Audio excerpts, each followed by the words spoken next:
গোলাম মোহাম্মদ কাদের chairman জাতীয় পার্টির বিরুদ্ধে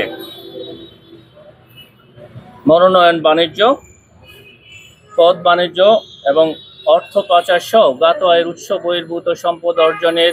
অভিযোগের বিষয়ে অনুসন্ধানের সিদ্ধান্ত গৃহীত হয়েছে। অসৎ উদ্দেশ্যে পরস্পর যোগসাজশে একে অন্যের সহায়তায় ক্ষমতার অপব্যবহারপূর্বক অপরাধমূলক বিশ্বাসভঙ্গ ও অসৎ আচরণের মাধ্যমে গ্রাহকের ঋণ পরিশোধের সক্ষমতা যাচাই না করে,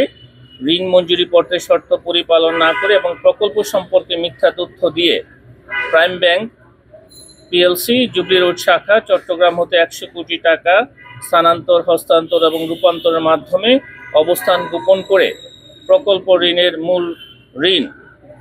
46.83 কোটি টাকা আত্মসাতের অপরাধ প্রমাণিত হওয়ায় জনাব মোহাম্মদ মোহসেন চেয়ারম্যান ও ব্যবস্থাপনা পরিচালক Saima Samira textile mills limited, জনাব শামিমা নার্গিস চৌধুরী পরিচালক Saima Samira textile mills limited সহ প্রাইম ব্যাংকের